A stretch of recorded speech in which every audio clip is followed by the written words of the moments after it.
Everyone, how you doing? My name is Jeffrey Gutierrez. I am owner for OTW, which stands for Our Team Works.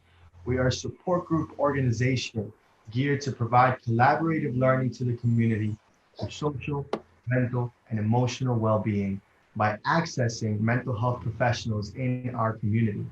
We will be hosting this virtual meeting every week, once a week, where we will be able to spotlight one of our therapists, our community therapists, community mental health providers that are providing this much needed help at this time. So today I'm very, very excited to provide the community with a organization that's very near and dear to my heart. Right. Name is Rios and Associates. I want to introduce Dr. Juan Rios, who is an amazing, amazing individual, guys. He started his own private practice. He is works with Seton Hall as a director for social work. He is just an overall amazing individual. Dr. Juan Rios, thank you so much for joining us. Please, how are you? Hey, Jeff, thank you so much. That was a beautiful introduction. I'm so humbled, especially coming from you, someone who's been really doing some amazing work in the community for quite some time. And for us to, what's beautiful about this is that during these times of crisis, we also have a responsibility within our community, within our therapeutic community, to connect with one another and keep this conversation going and engaged. So, Jeff, the fact that you're doing this, the fact that you're coordinating these type of events, not just for our colleagues, but also folks in the community to have additional knowledge and also, just some information that may be able to guide them through these tough times. You're doing an amazing service, and I cherish and honor you as an individual and your agency as well. So, as Jeffrey mentioned, my name is Dr. Juan Rios. I am currently the CEO of Rios and Associates Therapeutic Solutions, and we are a multi-service specialty practice. And what that means is we're pretty much a hybrid between private practice and outpatient therapy. And many of our clinicians have a vast array of experiences. We're located in Jersey City on Newark Avenue. And we've been serving the Jersey City community now for almost 10 years. And it's really proud to say because, all of us here and our team has sort of transitioned through this roller coaster of life. And really, it's beautiful and such an honor to be with folks like that. So I'm really, really excited about engaging with each and every one of you in this forum about what it means to live in a COVID age, what it means to kind of find healing and meaning and connection. And I'll get into that a little bit later. So I'll stop there. I will allow my colleague, I think Leo's next. I see him on my list next. So Leo, if you want to go next, introduce yourself. Okay, so good morning, Jeffrey. Thank you so much for letting us be here today, man. When this all started, I was like, what do I do? What do I do to myself? I asked myself, and and this is it, and I think that the universe and maybe God heard me, and he, touched you, and you're like, and we talked, and I saw you working, doing your thing. But thank you for letting us be here today, man. I think the universe has a way of making it all work for us, man, and I appreciate it. So my name is Leo Spina, LCSW. I am a therapist at Rios and Associates Therapeutic Solutions. I have been there for almost 10 years as well. I've seen it grow from a little place to a big place with fireplaces.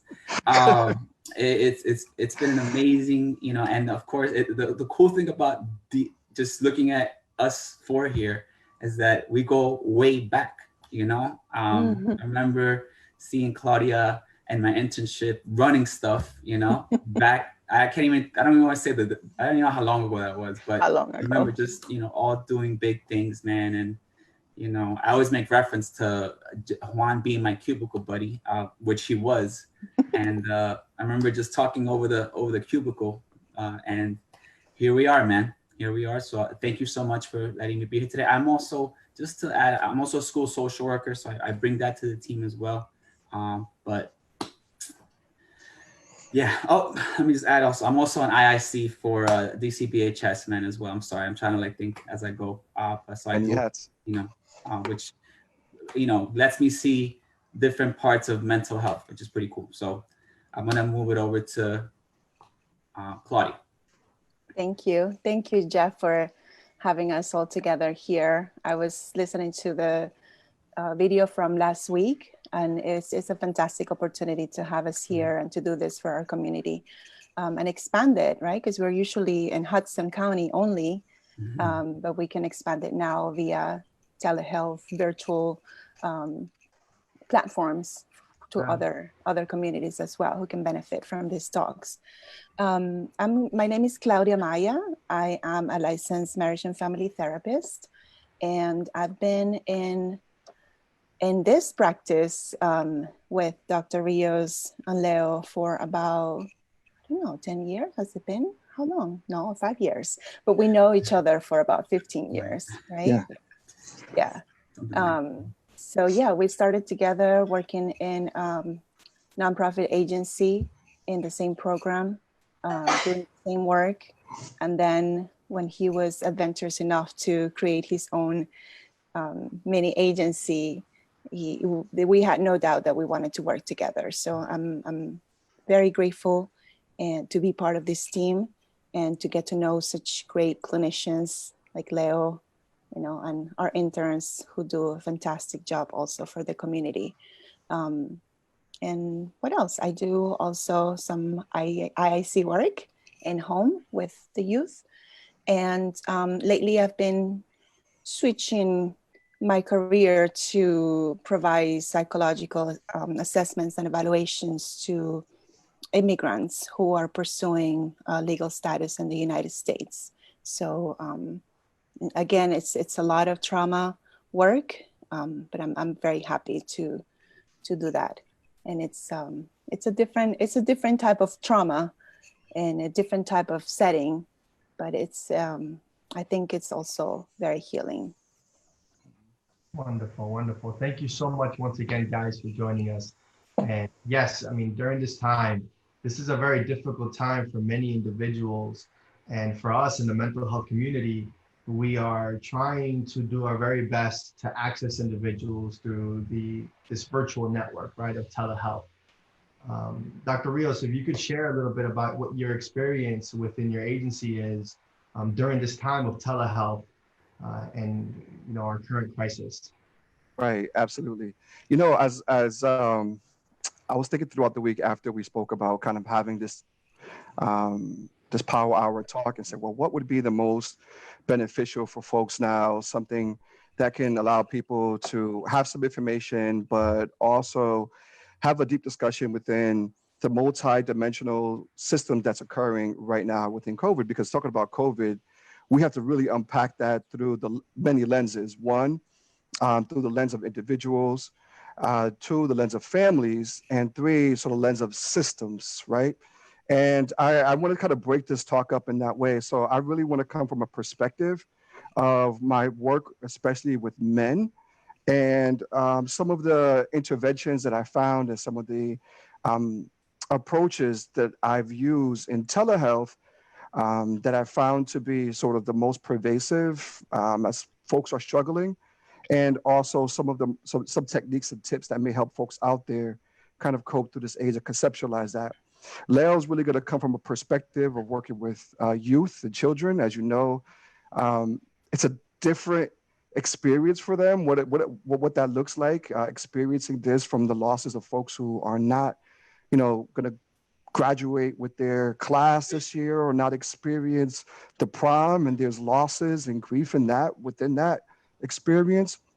And Claudia's really going to talk a little bit more about both families and also parents, what it's like to parent children, both working and also teaching and also homemaking and also all these other multi-contextual stuff that's happening that I think it's kind of being missed in the discussions about what are we taking on and what are we releasing?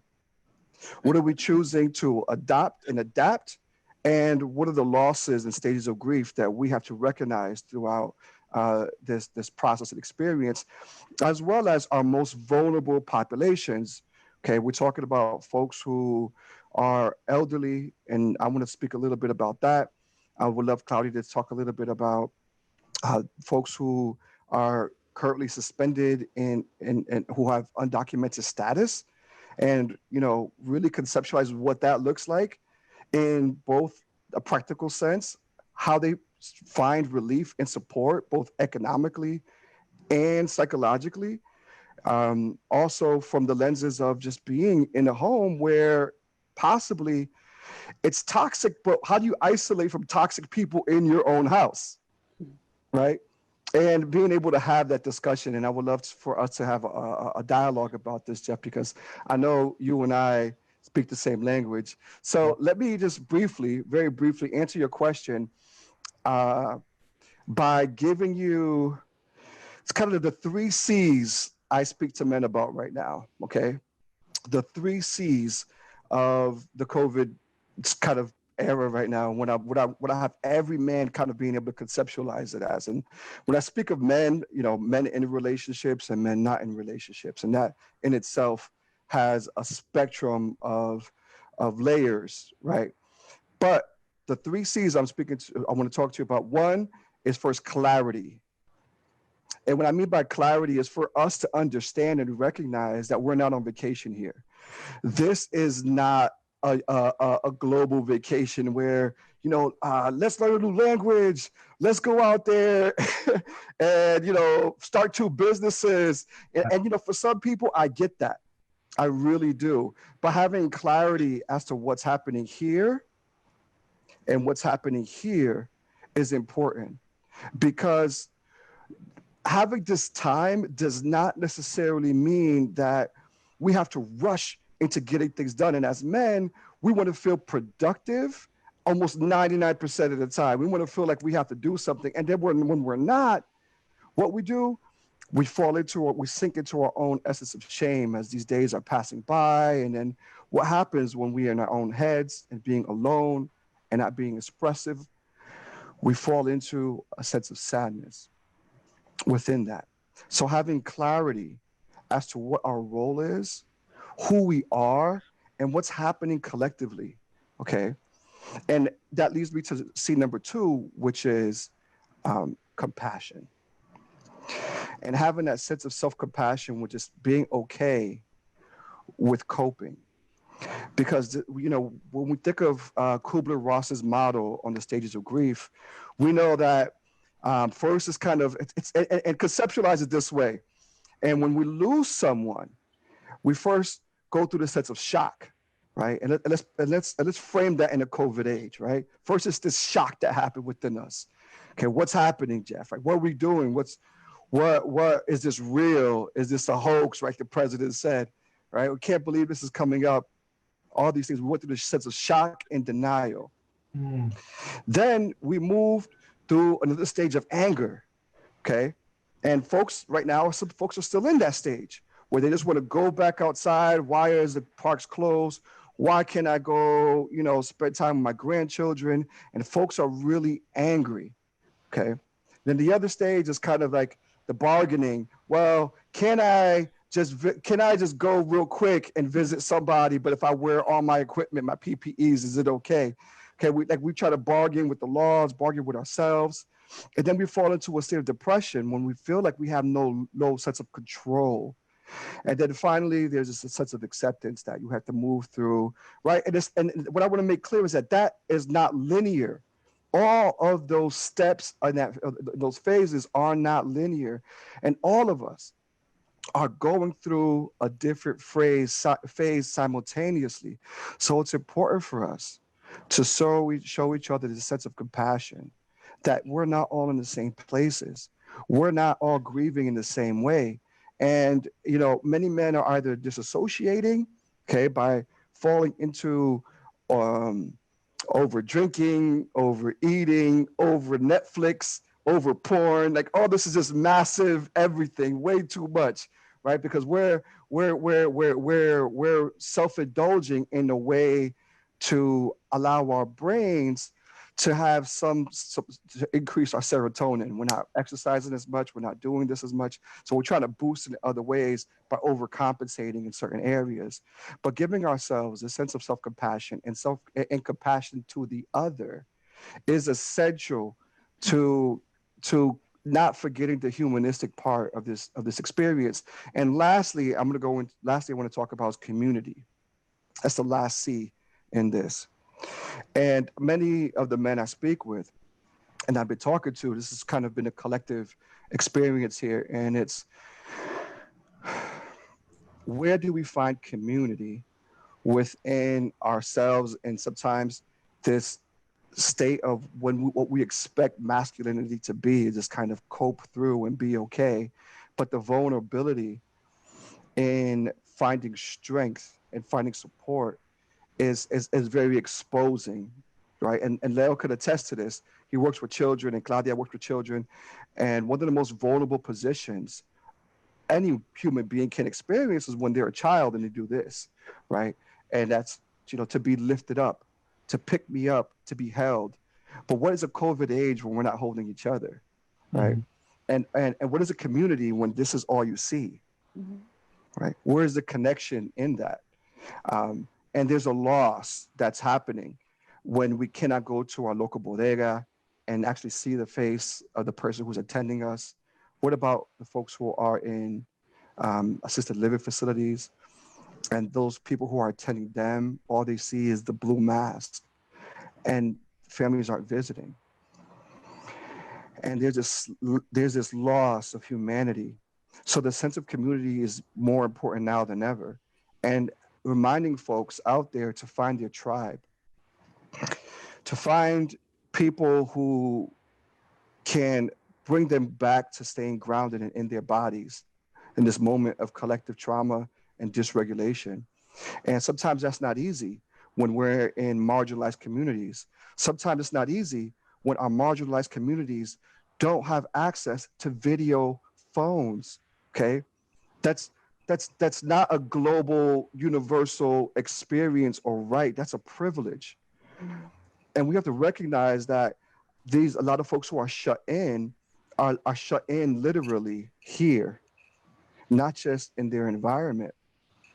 And we as mental health professionals have to do our best to, one, explore what that experience is, and do our best to advocate for these marginalized communities where their needs aren't being met. So we're talking about the first wave of the pandemic, and we're thinking about the second wave, but the first wave of trauma, okay, we have yet to experience, because those individuals who are essential, these essential workers, haven't processed their own trauma yet, haven't processed this experience together of their own losses, and realizing that they are also, as they work, they are at risk of infecting people in their own house, right? Therefore, we're gonna have to work in treating them as well, and go into that. So I'm gonna really pause there and conceptualize those 3 C's as we service communities. Well, thank you for that, and I really appreciate the information that you're giving out to just us as men in general, right? There's so much with families that's happening during this time, and as men that sometimes see themselves as having to be providers, right? It really takes us off balance. It really takes many families off balance, and they're trying to find their purpose. So, wow, great message. Thank you for that, Dr. Rios. What do you guys think? Claudia, Leo, what's your experience like during this time? There's something that Dr. Rios mentioned in talking about, seeing this only when you are able to go out in the community. Something that comes in mind is, while we speak about the marginalized communities and also minorities, there's a minority that we don't think about often, which is the deaf and hard of hearing, who are, they read lips. So imagine the loss of not only that sense of community, but also resources for them to be able to do something as basic as communication. It Yeah, just great point. clicked. That's a great point. I feel like we already live in a community that's very under resourced, and Mhm. how to have this on top of that. Leo, what are your thoughts? I think I guess the other thing, I mean, similar to Juan, I, I mean, in this situation, we're Latino and we're very, as you could see, I move my hands a lot. And as a Latino, the first thing I want to do is shake somebody's hand. I don't know why. It's just something that's just innately in me that was taught to me. Maybe it's in my blood. I don't know. So a few weeks ago, when this all started, before it became a pandemic, it was still in the news, and I went to shake somebody's hand, and they were like, "Whoa!" And for a moment, I felt bad, but I was like, you know what? No, I know where he's coming from. He doesn't mean to be like that. It's just the situation at hand, and I had to quickly, you know, you know, just You accept it, readjust. not judge him for it, and even though I felt bad, I said it's okay. I think it sounded like if he could, he would, and I was like, oh, okay. So just a little bit of that. Nice. Yeah. The other thing that was mentioned also was the fact that that the disparities within the society are even more clear now. Access to resources. I have a youth at home who doesn't have Wi-Fi, and he is in high school. How are the teachers expecting him to complete any homework? He was a great student, A, B+ student, and now he's falling off the cracks because he doesn't have access to electronics or Wi-Fi, the connection to do the work that he's expected to do. And then just think about a family. I think there was a post, it was just an image of a family living in one room. You can see every single part of the house in that one picture. There's a small fridge, a kitchen, a stove next to it, and then there's a bed, and you see a mom, a dad, 3 little kids, 2 middle-aged, like middle school aged kids. And how are we expecting these kids to focus on online classes when there's a lot of needs? If we do the parallel with the Maslow hierarchy of needs, basic needs are not being covered. So how can we go to the next level of needs to be met? It's the disparity and the gap between social classes, I think, is being more evident now. Yeah, definitely. And I really appreciate the schools. I think something that you had said, many kids, they don't have Wi-Fi, they don't have computers. And, I really appreciate some of these schools and communities that are providing free laptops to our children. I know Optimum, for example, is providing free Wi-Fi to many of our families. But the hardest part is them even knowing that they can access that. Exactly. Right? Like that's a general issue in our community, just access, right? So how do they even know that they could do that? Right. Absolutely. And to add to your point real quick, Jeff, and I wonder if Leo could chime in on this because he works at a school, is that the universal assumption is that parents are capable of teaching children. But when there's language barriers, okay, I'm not sure if you guys, are like me, my mom only spoke Spanish, and you can forget about her helping me with my homework. Yeah. So it never happened. But the assumption is that parents can help teach their children, and that's, again, another universal privilege when we think about the intersectionality of oppression, that language barriers during this time of COVID, they're not going to have that support from their parents to say, oh, I don't understand this. Can you give me some additional help? Now that they're spending most of the time with their children at home. And, what's going to happen next year, the proficiency of some of these children coming back to school, and how are we going to measure that or find also additionally support to help bridge some of that gap that's happened through these last 2 months.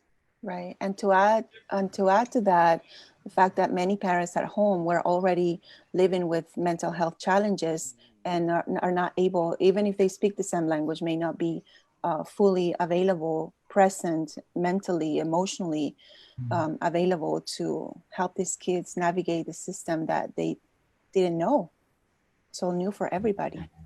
I you know, like Juan said, I do work in a school. I'm a school social worker, and I'm so blessed to be there, man. Because as this has happened, I've been able to see how my district, the warmth towards our parents, and luckily, and I guess the information that's been given to us as to what we can do, how we can help our parents, and in our district, we did have several Chromebook distributions in the last, like, I think like 3 and like almost like within the month, and or like almost eight weeks. And parents, we were able to, disseminate the Chromebooks to all, most of our kids, because a lot of parents, the question was, do you have it and do you need it? So since they had it, they distributed to the ones that needed it. And it was kind of nice to see parents, I don't need it, I have one, thank you. So that helped out a lot. And Juan, you're right, man. It's been a little hard, luckily, for I work with, with the special education, and I made it clear to my parents, no matter what it is, please reach out to us. And that's not only me, that's all the teams within my district. Reach out. If my colleague does not speak Spanish, my other colleague will help you. And parents, I explained to them, if you do it wrong, call me again. So I told them, even if I have to do this 100 times, I will explain to you how to get into Google Classroom, get into Zoom, get into anything you need to get into. Just call back. And if you have a friend who needs help, tell them to call me too. And by that, it has, parents have, hey, Leo, I got it finally. Thank you. So it's just been, I guess the main thing is just as a clinician and as a school, like somebody working in the school, it's just, I guess what I told myself is just be patient. Like, my experience is different than theirs. And I could see how it reminds me a little bit of like when I was in school, like grammar school, my grandma would never have been able to download Google Hangouts or Google Meet or Zoom. Would have, forget it. So I'm like, you know what? I in some way, I take myself to that time and I say, what would my grandma need? And I just, do it. And it's actually kind of cool because it's gotten to the point where I've even had to like teach myself, like, okay, let me just make videos in Spanish of how to do this and send it to the parents that need it. And it's worked, because once you teach, and I tell the parents, it's going to get better over time, just keep doing it. If you haven't, that's it. And it's worked. So what are your suggestions, guys? Because I'd love to touch on a couple other things that Dr. Rios mentioned. What are your suggestions for these children and parents now that we're on this topic? How can they better support their families and their own children during this time? Claudia, I'll let you go first because this is your area of expertise here. Yeah, I would say play. Play is the best thing you can do with your child right now. It's the way through play. I'm talking about, small kids, but you can do the parallel to older kids and, tend to their needs as, their kids and a little bit of the developmental stages. But I think a lot of parents we don't know how to play with our kids. We don't need to play. This is a whole new wave. My parents didn't sit to play with me. We played football outside, right? We ran our bikes and my parents took us places, but to sit down and play with dolls, with pretend food, or it's not something that us as Latinos are taught to. The adults sit in the couch and talk to adults. We cook together and the kids are sitting out, out on their own, playing on their own. But we now know that play is the tool and the way in which the kids really organize their world. They learn to predict their world. They understand it and they express their needs and their worries and their feelings. So this is the best thing you can do, is to carve 5-10 minutes, which is not really in a 24-hour day, to really sit down and play with them. I think you will get a lot of information about how your child is reacting to this circumstances, and help you understand. And you know, once you understand that, you can move forward to, you know, the healing aspect of it, explaining what's happening. So I don't think 5 to 10 minutes is unrealistic. It's just a matter of sitting down and doing it. Great.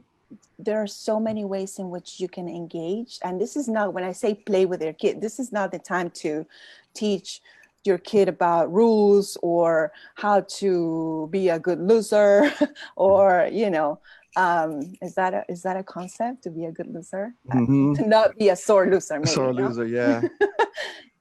So this is not the time to do that. I think child-directed play this is the moment for that, to let your child lead the play, and it will give you a lot of information about how they're experiencing their world right now. What are your thoughts about providing a sense of structure during this time, right? As far as like the time they go to sleep, the time they wake up, like the school schedule, sort of. What's your thoughts on that? I can tell you that I do see the benefit of having structure. I think most mental health practitioners will agree to this, that having a set structure for the kid helps the adult and helps the kid. I think it's very easy to do as well. Write it down, and a lot of schools and preschools and kindergartens and just many schools are providing a model of what this structure could look like based on what they were doing with the kids in school. And you have to understand that virtual class is not the same as face-to-face class. A lot of parents are complaining about, you know, the kid not being able to sit in front of the computer for 4 hours straight. Well, they don't sit in their desk 4 hours straight in school either, right? Yeah. So structure, yes, it's helpful. And you can just either take it from school or have access through just looking it up online and see what fits your family. And I think that's also an important aspect of the structure.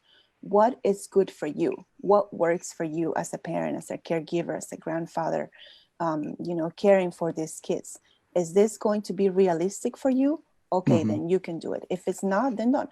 I personally don't have a structure with my child. I don't have a structure. I make sure that we have some time for academics. She's 4. She's in preschool. I make sure that we have time for play.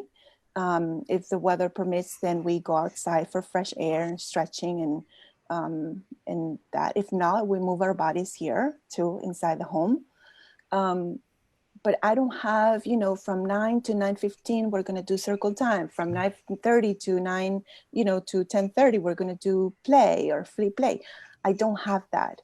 I think explaining to her that I'm home and I need to do some work works for her.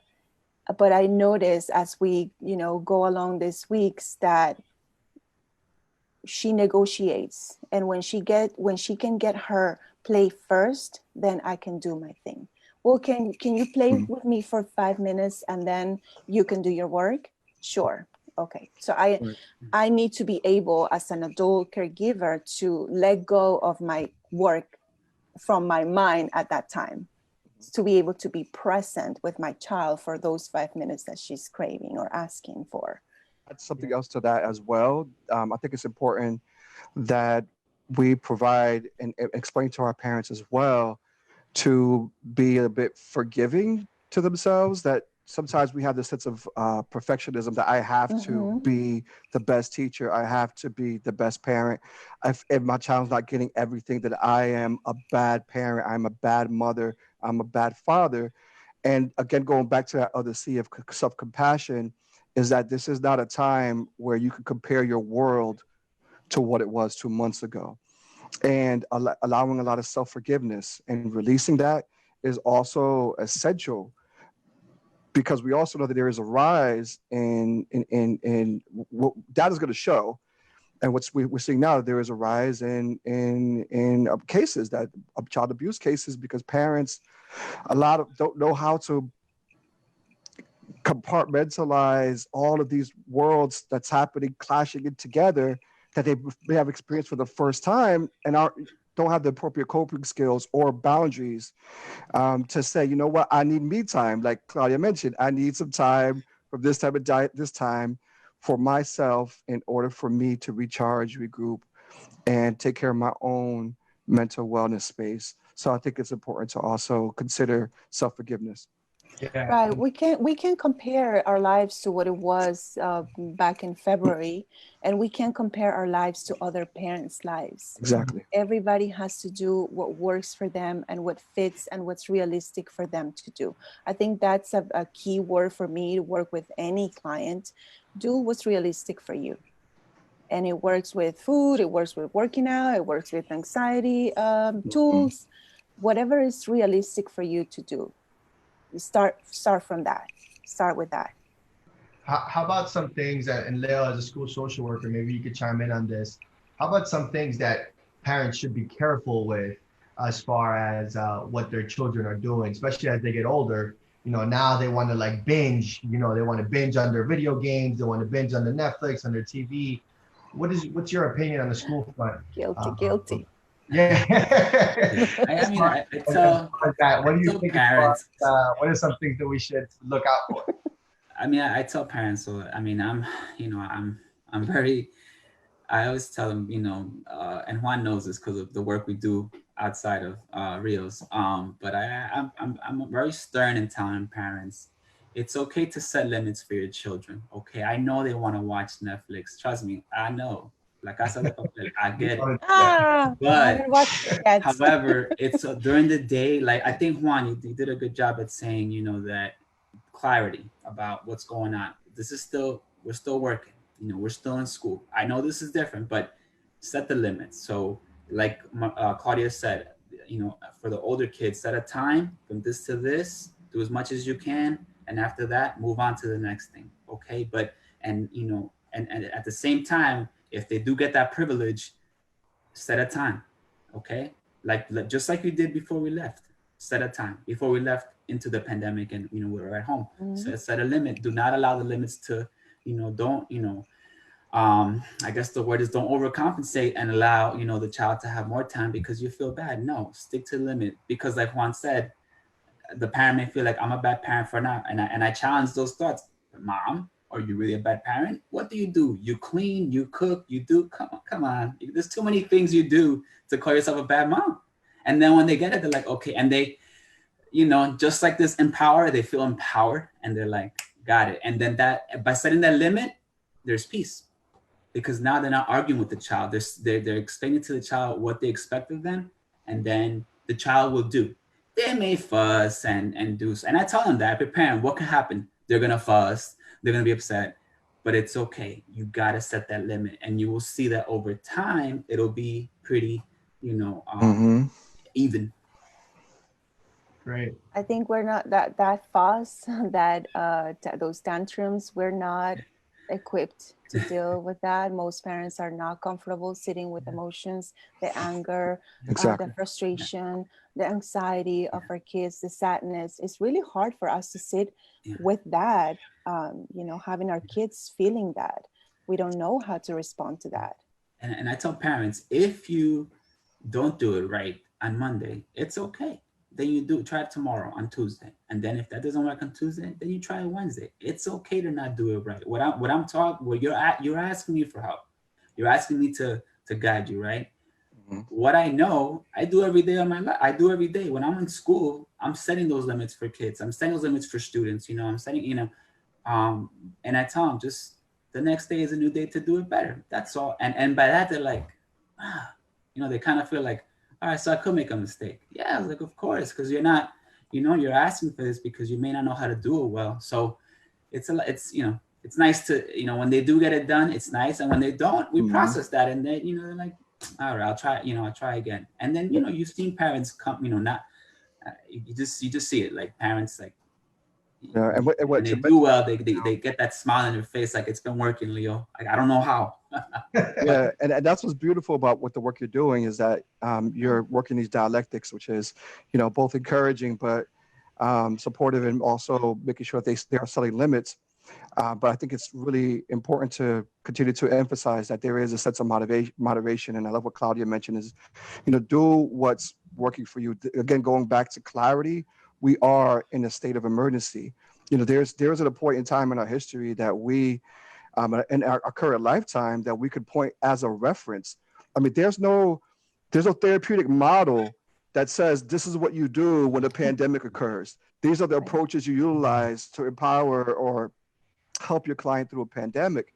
So it's very important for us to, one, continue to be sort of reflexive and self-compassionate, which is one, journal and express our feelings. Be mindful that every day, just writing and expressing yourself. You can't have gratitude without recognizing sadness as well. So sitting with sadness, as Claudia mentioned, it's a state that sometimes people like kind of shun away from, like, oh, I shouldn't be sad, and they shame themselves. But this is a collective loss and collective trauma that we're experiencing. But find the dialectic in that also, and finding this, Viktor Frankl mentioned in his book, Man's Search for Meaning, is finding those micro moments of joy within our lives and within our partners, within our family, within ourselves. And even if it means, relax, like chill. I could break the rules today. Tomorrow's another day, and that is okay. We have no manual here, but one thing I will tell you is that us as clinicians, Jeff, Leo, Claudia, and me, all of us, everyone who's listening, we have the ethical responsibility also to write and to also collectively have these discussions about best practices, because there will be another pandemic. And when that happens, we want to be able to learn, collect data, and do better. And this is not a time for us to be in our silos. This is a time for us to create these type of collaborative conversations, because I'm sure Jeff had these, every week, and sometimes he's hearing the same thing, and sometimes he's hearing new stuff. But guess what? That's more data to collect to see, okay, is there a thread or a pattern that we notice are best practices that we can adapt and adopt moving forward? And also, what are the other ethical considerations that we have to keep in mind when this happens again? Right. So even with that said, if I could segue to, what do you think is the importance right now for individuals and community to be accessing mental health services? Like, especially now, like you said, we're all going through this for the first time. What do you feel is the importance of this happening now? Our role as therapists. So I think one of the most important things for us that we can do is also care for ourselves, especially in the healing professions. We have a tendency, who heals the healer? And we have a tendency to kind of default and jump in to try to rescue others from suffering and pain, which, yes, it's important. But what good are we if we are also dysregulated emotionally? So being very mindful that we have to recognize our own boundaries, our own limits, because we are also in a state of trauma.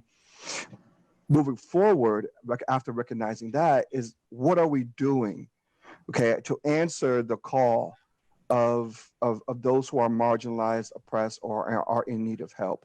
And that's really our ethical responsibility and a code of ethics, really, as a profession in the healing profession, is saying, well, can we create free services, or are we providing low cost or sliding scale, or are we being a little bit more adaptable into how we deliver services and creating that creativity? So I think that's one of the most important. That's what of our, if you're asking me, what is that we can do, is really, one, looking inward to saying, being realistic, because I'm not trying to shame anyone that does not. Let me be clear. I am not shaming anyone that does not, because everyone has their own journey and what their responsibility is. However, if you're in a space where you can assess and see what can I do more, then we have to be able to be mindful of what are the being more cognitively flexible about how we deliver services to the community right now, and creating collective dialogue and discussions like this in different circles and engaging in that, but also being mindful that we could do more of what can we do in order to deliver services in the most ethical and competent way. I think as we ask other people who we're treating to connect, it's important to stay connected ourselves as well, because you, Jeffrey, may have a resource for my family that they can benefit from that I didn't know existed. And so not only is important for us to discuss and process our own feelings and emotions around this COVID world that we're living in, but also reach out for resources for those who we know don't have access to or don't know that they exist. It was when we left, when we were sent home from our school district, they our union sent us a number, and it's a 1-800 number, and it's not an EAP, but it's a number that you can reach out. Like, they will connect you to therapy. It's like through your insurance. It's just this number actually connects, and it's nice because when I actually reached out to it, what they do is they're like, Leo, this is not only for you. If you know anybody who needs this, tell them to call. We will find them what agency accepts their insurance. So there's no like lag in time, like, out of network, in network. No, we will find them, whoever. And I was amazed. He's like, I was like, it's not only for you. He's like, no, anybody that you know, a cousin, a friend, your neighbor. I was like, man. And so, I've actually been shooting that number out to different, people. And I don't know what the outcome is, but I know they'll get them closer to where they need to be. So that's pretty, I guess, like Claudia says, is knowing resources and being able to distribute them to people that need them, at a moment's notice. Right. No matter how much I need, what can I do for others? Yeah. Right. There's something we can all do as much as we have, extensive needs. What can I do for you today? Yeah. In the family, for my kid, for my husband, for my friend, for my client, for my community. What can I do for you? Or rather, how can I support you in this way? Sure. Because sometimes there's nothing that you can do, right? And Claudia, she's very big on that word is how can I support you today? And that language in itself is sometimes it helps us sit back and think and say, well, just asking is enough. And I'm not sure if you guys have experienced this, but there's been this resurgence of friends that's come into my life who I haven't spoken to in a long time. And it's been this beautiful reconnection that's happening that in many cases that is that's created this larger sense of community and connection.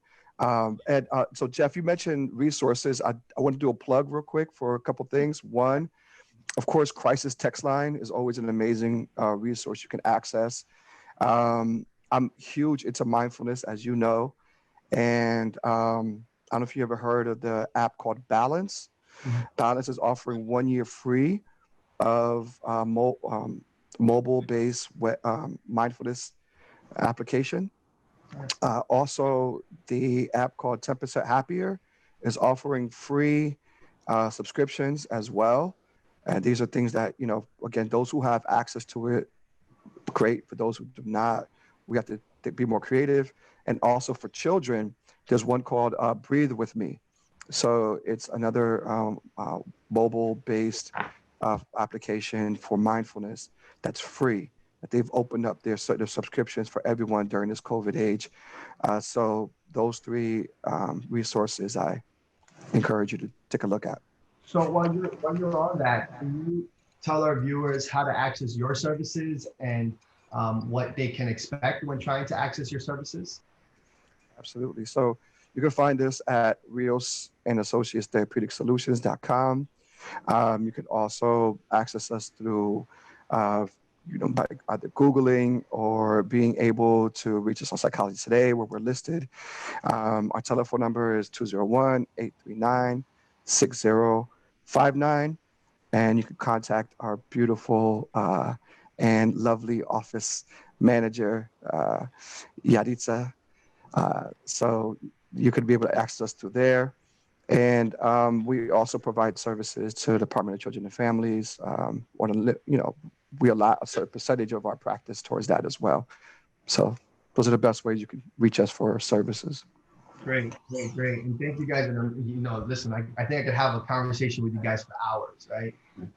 But if we could maybe touch as a final note, something that you had said, Dr. Rios, about we're just starting trauma, right? And how some of these individuals that are out there in the front lines, when they're leaving this moment, they're going to access their trauma. What message can you give to our community about leaving this time? Hopefully, there's conversations by the end of May, June, that things are going to open back up. Parks are opening back up this weekend.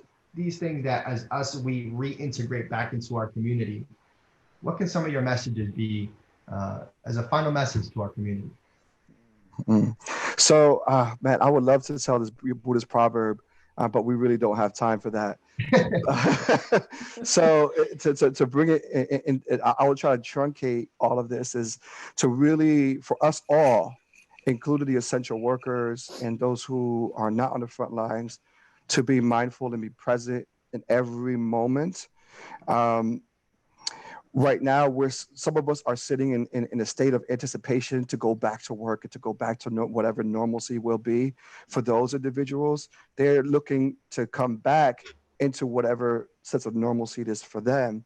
So being present that once this is over, this is not a time to overindulge, to overcompensate for whatever was missed, to sit in every present moment and be mindful of what was experienced and what are the messages that was given to us out of this experience that we carry forward to be more compassionate to other folks and advocate for the sense of equality, wellness as a human species, that we as a human race, as a human species, have to be, appreciate these moments because just like that, many folks had no idea this was coming. Some people did know this was coming and didn't adhere to it.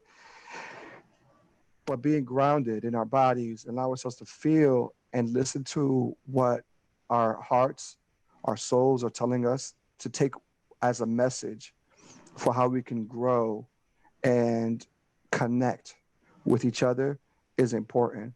So moving away from that non-judgmental mentality and allowing yourself to be present in every moment and listen to that inner voice. Wow, great. Thank you for that.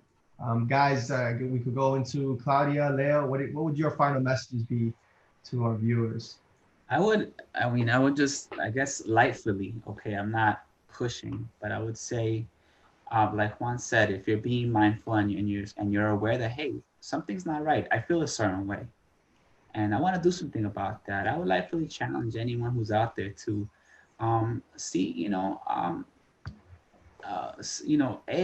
speak to someone, a friend, reach out to family, a cousin or something.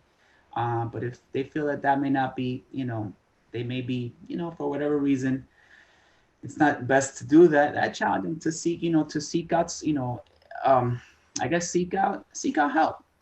Speak to someone, okay? Because if that came up, that means you want it. It does mean that you want to do something with that, okay? And if you don't, it's okay. It's just I lightly challenge you to do so because sometimes it's hard. I work with a lot of clients that when they're in that room, they're like, I've never done this before, and I was like, I get that, and we're gonna be okay, because I know that, and you telling me that, this is perfect. It's a great start, and we can work with that. So I guess it's just, I like to challenge people to seek help if they can, okay? Great. Claudia, what do you think? I want to so much to talk about. We didn't even get to talk about couples. That's another guys. Guys are down. I am couples is a down. good one. And dating. But Like dating right? in COVID. What's that like? But I want to emphasize the word compassion. It has to do with every single member of the family. How can I be can I feel compassion towards this person? It's not a race. It's not a competition. Who gets more sleep? Who washes the dishes? Who does the online work? Have compassion for your partner. Have compassion for your kid. Have compassion for yourself.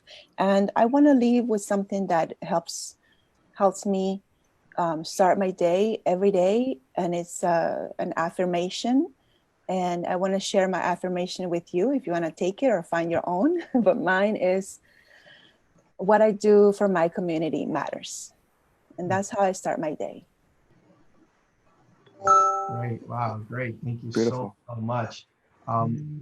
Dr. Rios, I'd like to end it with one last question with you. Why therapy? Why should people be accessing therapy? So I could spend 12 hours easily. So let me think of the essence of what therapy is and what it's not. So first of all, therapy is just not psychotherapy, right? Let me just be clear. And even though I'm in this practice, this is what I base my profession and my career off of. I want to be very clear that therapy is many things for many people. Okay. And therapy comes in the form of art and music and, a great laugh, right? Those are all different approaches to therapy, but psychotherapy in particular is a form of engagement and connection with a competent, licensed professional who can help guide you into into what you consider to be growth, because we're not the experts. You yourself know what is it that you need. So when Claudia says, how can I support you? It's not just what can I do for you, and interventions are important, competencies are important. All these tools are great, cognitive behavioral therapy, psychodynamics, hypnosis, all that's awesome. But being genuine and human and recognizing that humanity and using that relationship to build competent skills that that individual could continue to grow and be better, right? Because we could all be better and continue to grow. It's very healing. And now in a digital age, more than ever, there's disconnection, even though we allegedly are more connected. And connecting with someone in psychotherapy will help us be able to put all of these thoughts that we keep into our head and just allow it to loop in its appropriate places and boxes, as well as learning the tools and the skills through the form of connection and relationships to grow and use that as a parallel process into healthy and healing relationships within your partner, your family, and your community. Nice, great. Thank you so much, Dr. Rios, Dr. Rios' team, Rios and Associates, Juan. Thank you so much, Leo, Claudia, for joining me today and joining our community and really spreading this mental wealth that you guys have. For our viewers, our Empower Hour will be every week, and I hope that we could have you guys back here because there's so much more that we need to talk about, right? Like relationships, there's so much more that people want to hear about, and I think in the mental health community, we could just have this conversation for hours and hours and hours on end. So I really thank you guys, and I hope to have you guys back very, very soon. To our viewers, thank you everybody for joining us, and we're off. Thank you, Jeff. Take care, guys. All right. Bye. Thanks. Un abrazo. Awesome. Bye.